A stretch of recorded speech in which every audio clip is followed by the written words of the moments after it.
Após mais de 2 anos enfrentando a pandemia da Covid-19, o mundo se viu preocupado com mais um vírus que a cada dia aumenta o seu número de casos e se espalha por diferentes países, o vírus Monkeypox.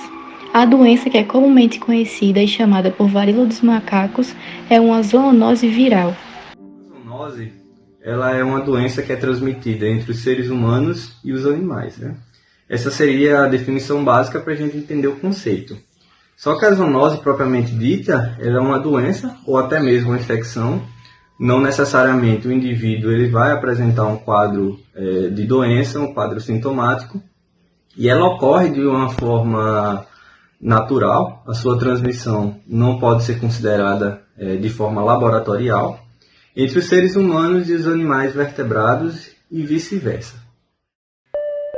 Além disso, possui sintomas muito semelhantes aos observados em pacientes afetados pela varíola comum. As principais diferenças entre ambas são a forma em que elas são transmitidas e o potencial de gravidade e de letalidade. Enquanto a varíola comum infecta apenas os seres humanos, é altamente contagiosa e muito mortal, a varíola dos macacos tem outros tipos de hospedeiros, onde, segundo a Organização Mundial da Saúde, a maioria dos animais suscetíveis a esse tipo de varíola são roedores, como ratos e cão da pradaria, e é clinicamente menos grave. O vírus Monkeypox foi identificado pela primeira vez no ano de 1958, quando 2 surtos de uma doença semelhante à varíola comum afetou macacos mantidos para uma pesquisa em um laboratório da Dinamarca, e por isso o vírus ficou conhecido popularmente como varíola dos macacos. Em contrapartida, o primeiro caso de infecção em seres humanos foi registrado em uma criança na República Democrática do Congo, um país na África Central, em 1970. O primeiro surto fora da África foi em 2003, nos Estados Unidos. Existem 2 tipos de vírus que circulam no continente africano, um pela África Ocidental e outro pela Bacia do Congo, ou seja, na África Central. O da África Ocidental é mais leve, enquanto o da Bacia do Congo é uma doença com uma gravidade maior. Então, o que está circulando entre nós atualmente é o da África Ocidental, o de menor gravidade. É difícil não temer por uma nova pandemia, já que, de acordo com levantamentos realizados pela Organização Mundial da Saúde, a OMS, foram registrados em torno de 40 mil casos da doença ao redor do mundo, uma quantidade comparável ao que seria o dobro da população da cidade de Areia, na Paraíba, atualmente. Os principais sintomas da doença são febre, dores no corpo, dores de cabeça, linfonodos inchados, as famosas ínguas, calafrios, sensação de fraqueza e erupção cutânea ou lesões de pele. Os grupos de risco são compostos por pessoas que possuem imunossupressão e gestantes, que podem ter varíola congênita e pode haver também a morte do feto. Na África, o vírus costuma ser transmitido de animais para seres humanos em florestas. Já a transmissão de pessoa para pessoa acontece pelo contato com feridas e erupções, fluidos e gotículas respiratórias e utilização de objetos recém-contaminados, como roupas, toalhas, lençóis, entre outros utensílios. Inicialmente, o diagnóstico é clínico, feito após a análise dos sintomas e, em seguida, a confirmação é feita por um teste PCR, um diagnóstico laboratorial feito por biologia molecular, que permite identificar a presença do material genético do vírus em amostras de secreção respiratória. O tratamento é feito com medicamentos antivirais, e alguns estudos apontam que o vírus costuma ser eliminado pelo próprio sistema imunológico depois de cerca de 4 semanas. A vacina contra a varíola humana também protege contra a varíola dos macacos, além de haver um imunizante aprovado em 2019, aplicado em 2 doses, que previne as 2 formas da doença em adultos.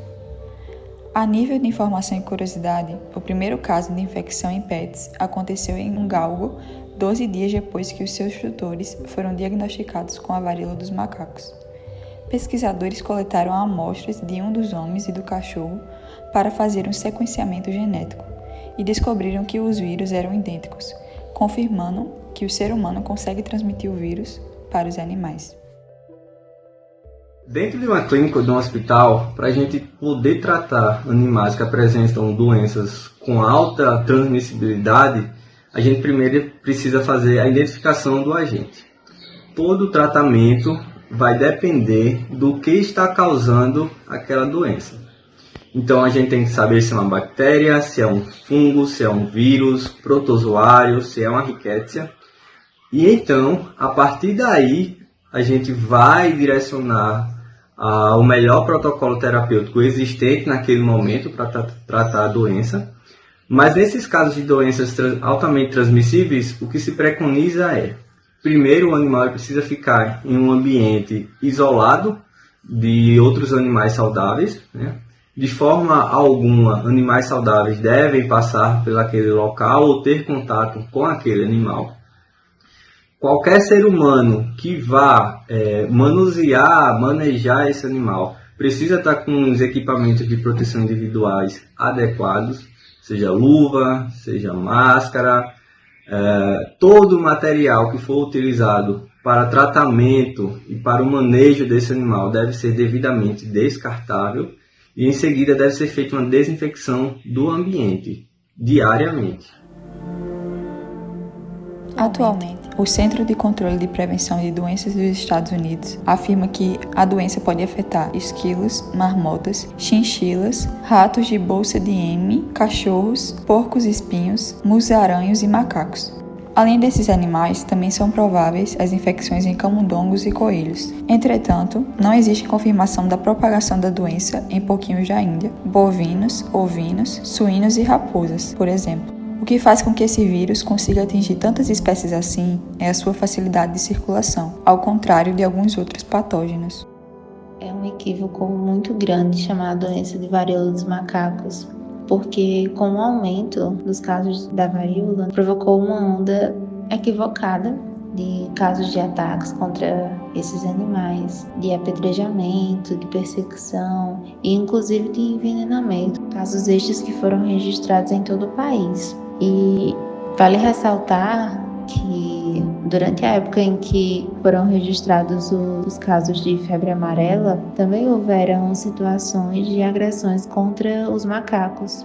Porém, os macacos não são os vilões, como muitas pessoas acabam acreditando que sejam, mas eles são vítimas tanto quanto os seres humanos. E o ato de matar esses animais é crime ambiental e a pessoa ela pode ser punida por lei, sem contar que não ajuda a eliminar a doença, né? Vai só contribuir para um desequilíbrio ambiental, porque é sabido que toda e qualquer espécie, ela apresenta uma importância ímpar no ecossistema. E a sua redução, ou mesmo a eliminação da espécie, é responsável por alterar toda uma dinâmica no ambiente.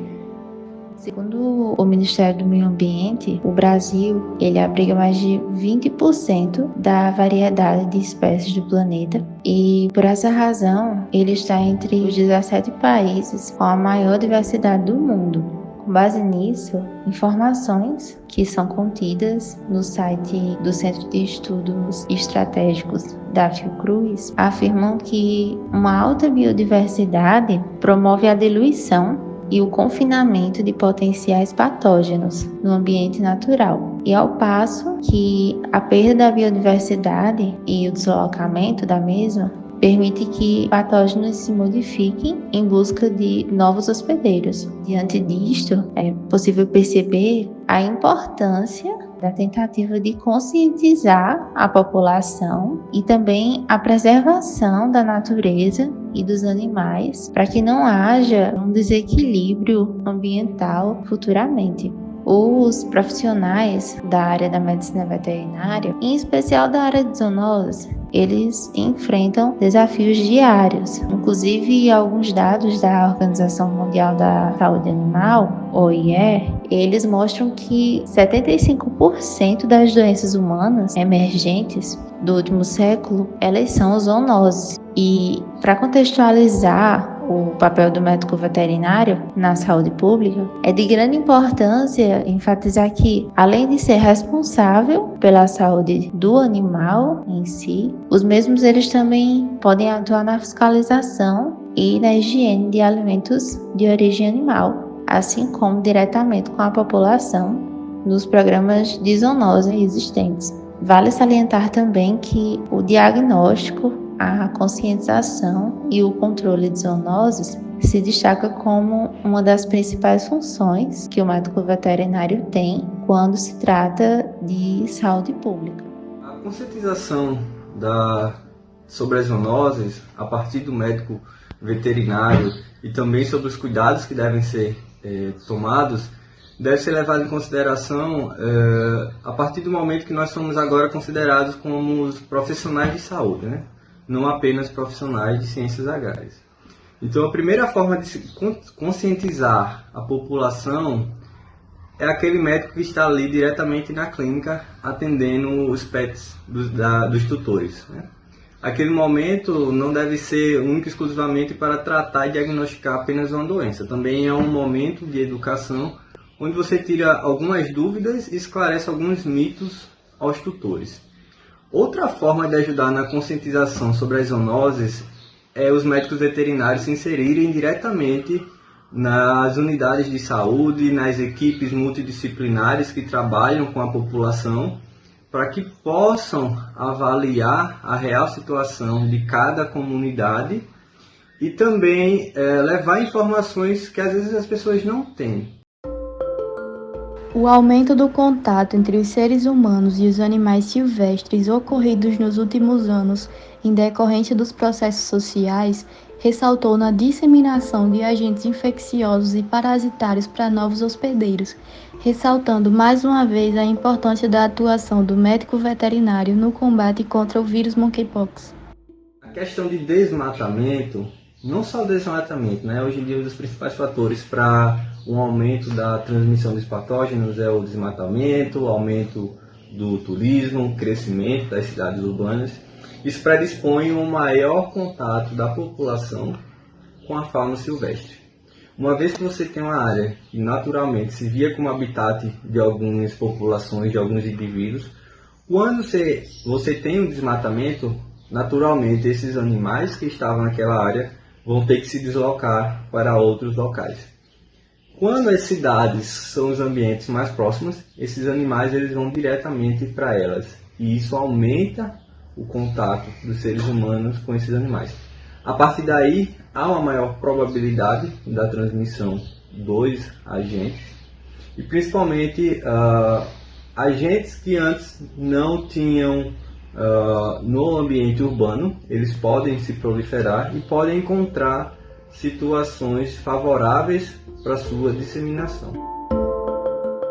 Portanto, o papel estratégico do médico veterinário na prevenção e no controle das pandemias deve ser constante. Os profissionais devem se atualizar para atuar na vigilância das zoonoses emergentes e reemergentes. Faz-se necessário uma preparação sobre as doenças circulantes nos diversos países e a necessidade de revisar os currículos de graduação, com o objetivo de capacitar os futuros veterinários para os desafios da saúde pública mundial. A questão da varíola dos macacos se tornar uma pandemia ou não, ela ainda é muito relativa. A gente ainda está estudando essa questão, certo?